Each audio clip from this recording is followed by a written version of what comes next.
এই পোয়েমটা লিখেছিলেন S T. কলোরিজ। S T. কলোরিজের পূর্ণাঙ্গ নাম হচ্ছে স্যামুয়েল টেইলর কলোরিজ। এই পোয়েমটা পাবলিশড হয়েছিল 1798 সালে, অর্থাৎ 1798। এই পোয়েমে ইন টোটাল লাইন ছিল 625 লাইন, অর্থাৎ বড় একটা কবিতা, যেটা লাইন টু লাইন পড়ে শোনানো বোঝানো অনেক কঠিন। এজন্য আমি একটু সামারি করে তোমাদের বলতেছি। তো এই পোয়েমটা শুরু হয় মূলত এক বিবাহ অনুষ্ঠান থেকে। ওয়েডিং সেরিমনিতে 3 জন বন্ধু আসছে বন্ধুর বিয়ে খাওয়ার জন্য। তো তারা যাচ্ছে, হঠাৎ করে চার্চের সামনে একজন বৃদ্ধ লোক বসেছিল, সে তার একজনের হাত ধরে ফেলে এবং বলে, বেটা কই যাস, দাঁড়া আমার গল্প শুনে যা। তো এমতো অবস্থায় যার হাত ধরে সে তার হাত ছিটকায়, তার কাছ থেকে সরে আসতে চায়। এবং এই সময় এই বৃদ্ধ লোকের চোখের মধ্যে এমন মায়াবী ভাব ছিল যে সেই লোকটি আর যেতে পারে না, সে আটকায় যায়। যদিও ওইদিকে টুংটাং টুংটাং বাজনা বাজতিছে, বিয়ের অনুষ্ঠানের খাওয়া দাওয়া শুরু হচ্ছে, সবাই হাসি তামাশা করতেছে, কিন্তু এই লোকটি যার হাত ধরে রেখেছিল বৃদ্ধ লোক, সে আর যাইতে পারে না। সে বৃদ্ধ লোকের মায়ায় পড়ে যায় এবং তার গল্প শুনতে বাধ্য হয়ে যায়। তো গল্পটা শুরু, বৃদ্ধ লোক যেখান থেকে গল্প শুরু করে, বৃদ্ধ লোক তাকে বলে এক জাহাজ ছিল। জাহাজটা কি? বলে, আমরা এক জাহাজে করে আন্টার্কটিক মহাসাগরের মধ্য দিয়ে যাচ্ছিলাম। ওই মহাসাগরে যখন আমরা যাত্রা শুরু করলাম, পথিমধ্যে ভয়ঙ্কর রকমের ঝড় উঠে গেল। এই ঝড়ে আমাদের অবস্থার টালমাটাল, খুবই অবস্থা খারাপ। এই অবস্থায় আমরা কি করব না করব ভেবে পাচ্ছিলাম না। আমরা ভেবেই নিয়েছিলাম আজকে মনে হয় আমাদের শেষ দিন। কিন্তু ওই মুহূর্তে এক আলবাট্রস পাখি আসে, যে জাহাজে আসার সঙ্গে সঙ্গে কিছুক্ষণের মধ্যেই আবহাওয়া ভালো হয়ে যায়। তো আমরাও খুশি হয়েছিলাম, আমরাও ভাবছিলাম যে এই পাখিটা হয়তো বা সৃষ্টিকর্তার এক অনন্য সৃষ্টি, যার ফলে আমরা দুর্যোগ থেকে বেঁচে গেলাম। তো আমরা সবাই ওই পাখিটাকে খাওয়াচ্ছিলাম, খাবার দিচ্ছিলাম, পানি দিচ্ছিলাম। এভাবেই পাখিটার সঙ্গে আমাদের একটা বন্ধুত্ব সৃষ্টি হয়েছিল। একদিন আমরা যখন এই পাখিটাকে ডাকতাম, পাখিও চলে আসতো। একদিন আমার মনে বেখেয়ালিভাবে হঠাৎ কি যেন চলে আসলো, আমি আমার ক্রসবো দিয়ে আমি আলবাট্রস পাখিটাকে মেরে ফেললাম। তো আমি যখন পাখিটাকে মেরে ফেললাম, আমার সঙ্গে থাকা যে নাবিকেরা ছিল, সেই নাবিকেরা আমাকে প্রথম দিকে দোষারোপ করলো। কিন্তু পরক্ষণে আবহাওয়া যখন আগের থেকে পাখি থাকা অবস্থায় যে এমন আবহাওয়া ছিল, তার থেকে আবহাওয়া যখন দ্বিগুণ ভালো হয়ে গেল, তখন তারা আমাকে ধন্যবাদ দিল। বলল, এই পাখিটার কারণে হয়তোবা আমরা দুর্যোগে পড়তাম অথবা দুর্যোগে পড়েছিলাম। পাখিকে মারছেন, ভালো করছেন, অনেক ভালো করছেন, কারণ এই পাখিকে মারার সঙ্গে সঙ্গে আমাদের আবহাওয়া অনেক ভালো হয়ে গেছে এবং জাহাজ দ্রুত গতিতে এগিয়ে যাচ্ছে। কিন্তু সেই সরল নাবিকেরা তো আর বোঝে না যে আসলে ঘটনা এখনো শুরু হয়নি। তো এই যে তার যে কৃতকর্ম, অর্থাৎ পাখিকে মারার পাপকে সমর্থন করার কারণে বাকি নাবিকেরাও সমান পাপে পাপিষ্ট হলো। কারণ আমরা জানি যে পাপ করে, যে পাপ সহ্য করে বা গোপন করে, সমান পাপী হয়। ঠিক একই ঘটনা ঘটছে এদের ক্ষেত্রে। তো আমরা দেখি ঘটনা যখন পাখিকে মারা হলো, পরে আবহাওয়া এত বেশি খারাপ হয়ে গেল যে বাতাস একদম বন্ধ হয়ে গেল। সূর্য মাথার উপরে কিরণ দেওয়া শুরু করলো তীর্যকভাবে। এমন অবস্থা যে সকলের মনে হয় মাথা ফেটে যাবে এই তাপে। তো এমতো অবস্থায় চারিদিকে পানি, কিন্তু তাদের রসদ ফুরিয়ে গেছে, তাদের খাবার মতো পানি নাই, পান করার মতো পানি ছিল না। তারা সবাই পানি পানি বলে চিল্লানো শুরু করছে এবং সকল নাবিক তখন দোষারোপ করা শুরু করলো ওই বৃদ্ধ নাবিককে, যে তুমি আলবাট্রস পাখিটাকে মারছো এবং তোমার এই পাপের দরুন আমাদের আজকে এই অবস্থা, এই সকল কৃতকর্মের জন্য, সকল ঘটনার জন্য তুমি দায়ী।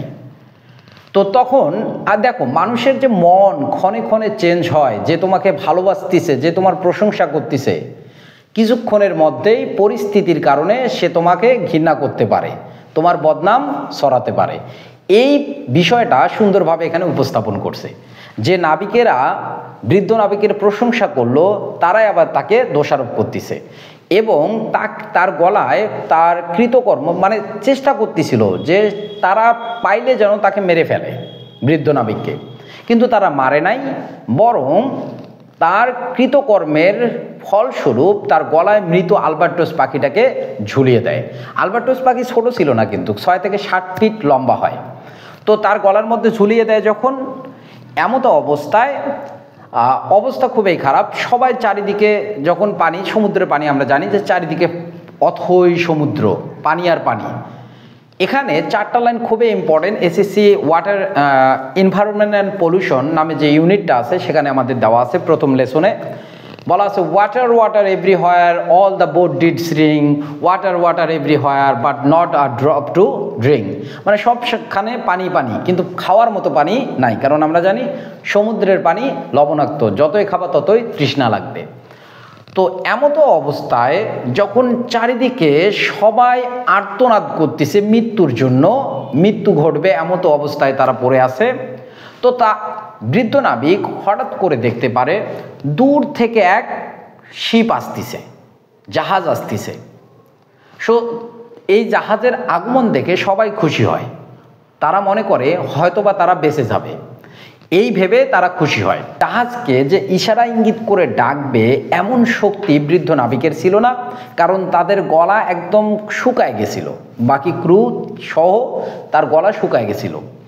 তো বাকি নাবিক সহ নিজে বাঁচার জন্য সে কি করে, নিজের ভেইন একটা বাইট করে, কামড় দেয়, কামড় দিয়ে তার গলা ভিজায় নেয়।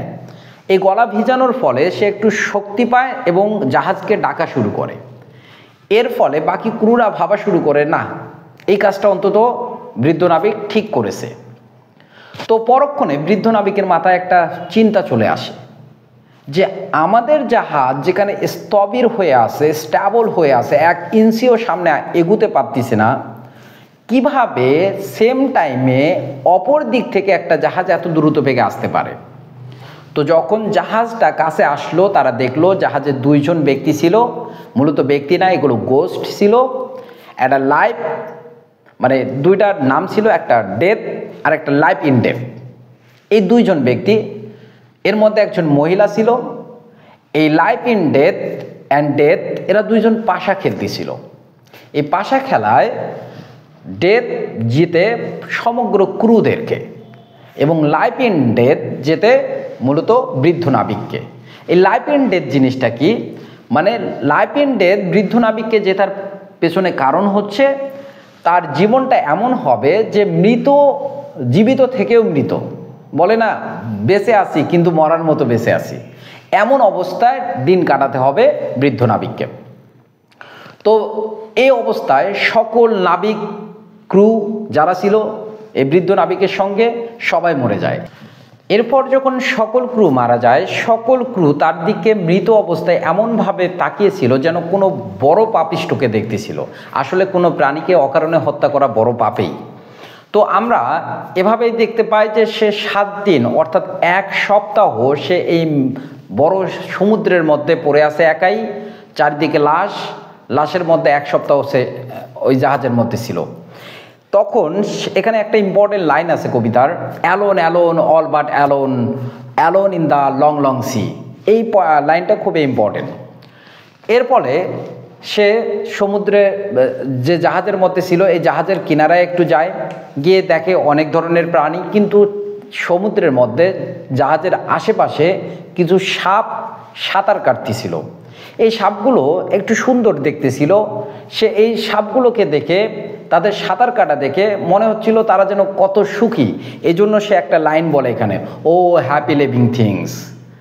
এটা বলার সঙ্গে সঙ্গে অর্থাৎ তার মুখ থেকে প্রথম সৃষ্টিকর্তার নাম উচ্চারণ হয়। এর সঙ্গে সঙ্গে তার গলায় যে আলবার্টোস পাখি ঝুলিয়ে দেওয়া হয়েছিল সেই আলবার্টোস পাখিটা পড়ে যায়। তার মানে একটু হলেও সে পাপ থেকে মুক্তি পায়। এর সঙ্গে সঙ্গে বৃষ্টি শুরু হয়ে যায়।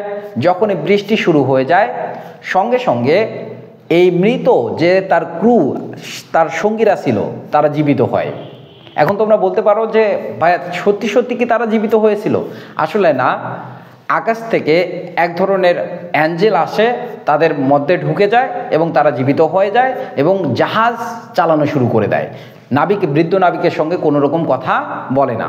কীরকম ভুতুরে একটা গল্প না? তো জাহাজ চালানো শুরু করে দিছে। এভাবে জাহাজ চলতে চলতে কিনারায় যখন পৌঁছায়, জাহাজে বৃদ্ধ নাবিক অলরেডি ঘুমায় গেছে।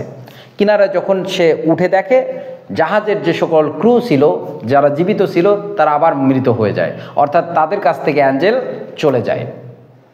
তো এই সমুদ্রের কিনারায় পৌঁছানোর পর সে দেখতে পায় এক ছোট বোট, যে বোটের মধ্যে একজন পাইলট তার ছেলেকে নিয়ে আসে বসে, এবং সেই বোটের মধ্যে একজন হারবিট ছিল, অর্থাৎ আমরা যেটাকে সেইন্ট বা সন্ন্যাসী দরবেশ বলি, সে ছিল। এই বৃদ্ধ নাবিক মনে মনে ভাবলো, তার মাথায় একটা জিনিস কাজ করে ফেললো, যে যেহেতু সেইন্ট হারবিট এরা খুবই কাছাকাছি, খুবই সন্নিকটের বা খুবই ডিয়ারেস্ট পার্সন হয় সৃষ্টিকর্তার, তো তার কাছে গিয়ে আমি যদি আমার পাপের কথাটা, অর্থাৎ আলবার্টোস পাখিকে মারার যে পাপ, সেটার কথা যদি স্বীকার করি, হয়তোবা আমি এটা থেকে মুক্তি পাবো। তো এই কথাগুলো সে যা সন্ন্যাসীকে বলতেছে, সেইন্টকে বলতেছে। তখন সেইন্ট তাকে বলল যে তুমি যতদিন বেঁচে থাকবা, তোমার যখনই সমস্যায় পড়বা, অর্থাৎ তোমার মধ্যে যখন পীড়া সৃষ্টি হবে, তুমি যখন বিভিন্ন ধরনের ব্যথা অনুভব করবা, তুমি কষ্ট অনুভব করবা, তখন তোমাকে তোমার জীবনে এই ঘটে যাওয়া ঘটনাটা বলতে হবে, অর্থাৎ পাখিকে তুমি মারছো সে বিষয়টা স্বীকার করতে হবে, তখনই তুমি তোমার কষ্ট থেকে মুক্তি পাবা। অর্থাৎ এই যে আমরা গল্পের শুরুতে দেখলাম, চার্চের সামনে দাঁড়িয়ে একজন মানুষকে, ওয়েডিং গেস্টকে গল্প শোনাচ্ছে বৃদ্ধ নাবিক। এই গল্পটা শোনানোর পেছনে কারণ হচ্ছে এটা, সে যখনই কষ্ট পায়, তার মধ্যে পীড়া দেখা দেয়, সে সঙ্গে সঙ্গে নতুন কাউকে তার জীবনের এই ঘটনা বলতে শুরু করে। তার মানে এই গল্পের মধ্যে আমরা কিছু থিম পাইলাম। থিম হচ্ছে, অকারণে পৃথিবীর কোনো প্রাণীকে হত্যা করা উচিত নয়, কারণ প্রকৃতি রিভেঞ্জ নেয়, নেচার টেক রিভেঞ্জ, অলওয়েজ, এটা আমাদের মনে রাখতে হবে। ঠিক আছে, এটা হচ্ছে কবিতার মেইন থিম। ভালো থাকো, সুস্থ থাকো। অন্য কোনো পোয়েম বা লিটারেচার নিয়ে আলোচনা করা হবে। ধন্যবাদ সবাইকে।